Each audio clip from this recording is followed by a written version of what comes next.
Hi, how are you? Everything good? So this was random. This wasn't like a video that was meant to be a video or whatever. But what the fuck happened to my voice? I got a book or a little arc, a digital arc, and I started reading it, and I gotta tell you about it. I didn't sleep for 2 days. I slept for like half an hour, because of this fucking book. So this was Tell Me Lies by Teresa Driscoll, and it was following Hannah and Sam, and after betrayal something, you know when we talk about what? You know when we're talking about a couple and then we say a betrayal, you know what that means, right? But wait a minute, it's not like that. It's even fucked up than you think it is. But after a betrayal, they decide to go to this cottage to try to rekindle stuff, to have a fresh start or whatever. They take their little kid, their 8-year-old daughter Lily, and yeah, all is dandy, all is good. They're trying to make shit better for themselves and to try to fix the relationship and whatnot until shit hit the fucking fan.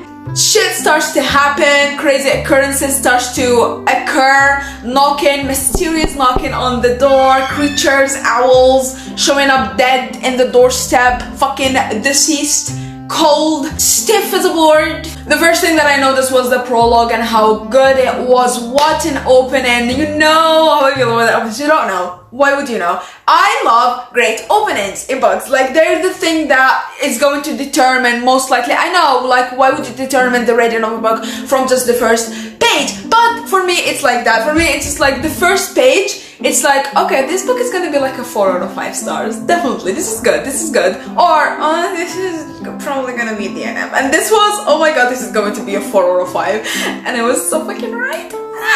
It is literally all you want in a grippy beginning. It grips you up. You read that, it's just a prologue, and then just like, blood? Wait, what blood? What knife? What happened? Who's dead? What? I absolutely love the format. It's written as a sort of letter to her husband from Hannah's point of view, and then I also love the before and after. It goes like before shit happens and during what happens, and then way after, because Hannah starts having like these flashbacks, starts reminiscing that of some stuff that happened in her childhood that gave her severe PTSD.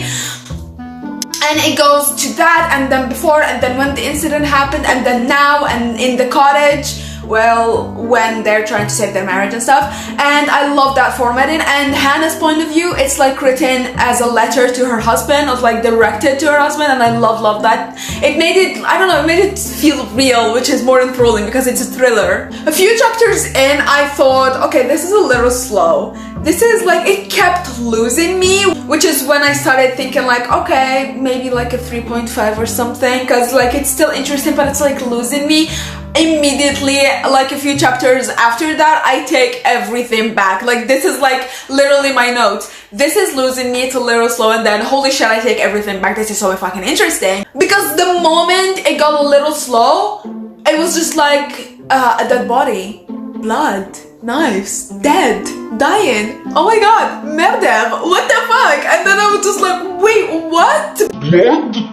Yes! And at that moment, it brought me back just like that, and I was 100% interested again. There was this POV going on where it's a POV from someone that is unstable and dealing with a lot, and a POV of the people outside of them, like the people trying to help them and thinking about helping them and how to help them, and I thought that was absolutely interesting. Also, it touched slightly here and there about motherhood and how especially negative feelings in motherhood are not just okay, but completely natural, and that it's okay to not want kids, and it's okay to not want kids after you have kids, and just because you didn't want them doesn't mean that now you have one you don't love them. And if you feel slightly negative feelings, then that's okay.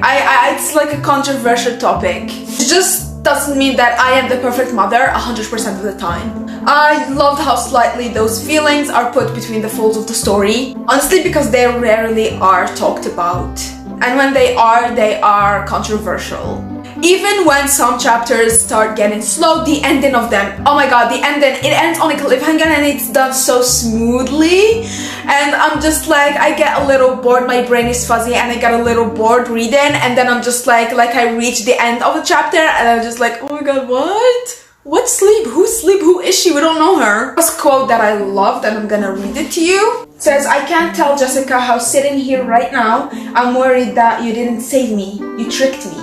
That if you forgive a cheater, you're giving them a pass to do it again. And how the hell will you ever know unless you catch them out again? By which time, of course, it's way too late and the hurt will go even deeper. I absolutely love that quote because it showcases that betrayal and cheating and being with a toxic or an unhealthy relationship in general, and when things are like that and when things like that happen, it's not just an easy, oh, it happened, okay, break up with them, whatever, and moving on. It's way deeper than that and way harder than just that, especially if you already have a life with them, if you've already planned a life with them. Of course, finishing the book, that view changed because it was explained like more, obviously, but yeah, that's what I thought when I read it and I absolutely loved it. I also thought that the PTSD from trauma, from personal experience in this book was done almost perfectly. It is different, mental health is different for everyone. Just because we have the same diagnoses doesn't mean that we have the same symptoms and we experience the same shit. Even if we do, it's slightly different still. But the dreams, the sleep paralysis, the brain fogging, the confusion, the dissociation and all these small things, the concentration on tiny little details that literally no one else notices,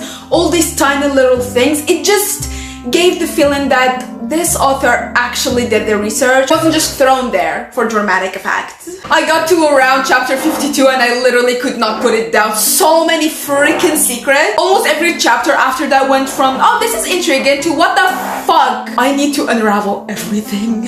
Everything. I do gotta warn you though, chapter 61 does have a huge essay trigger warning, so proceed with caution. The rating, I was going to give this 4, and then it started getting slow and I was just like, oh yeah, definitely 3.5 or 4, and then secrets started emerging and it was just like, okay, this is a 4.5, this is getting interesting. And then the ending, oh my god, everything was explained, nothing was, I was gonna say, okay, that was a spoiler, that would be a spoiler, no. Everything was explained and it felt like it reminded me, it's like, it's not like that. No plot is like that, nothing is like that vibe. But you know the secrets in Pretty Little Liars, like all the secrets and how complicated it gets? This secrets leads to that secret, and that secrets leads to this whole like web of lies, and that just and then pulled everything together. And by the end, I completely forgot that whole, okay, this is slow. I was like this with the pages. Like I couldn't wait to know what the fuck is going on. This book is due to release in April of 2023. Make sure that you get a copy because I said so. Because it's actually really fucking good. Thank you so much to the author and to the publishing peeps for sending me the arc. I absolutely loved it and enjoyed every second of it, and I appreciate it. So yeah, thank you so much for that. And thank you so much for watching and being here, and I'll see you next video. Bye!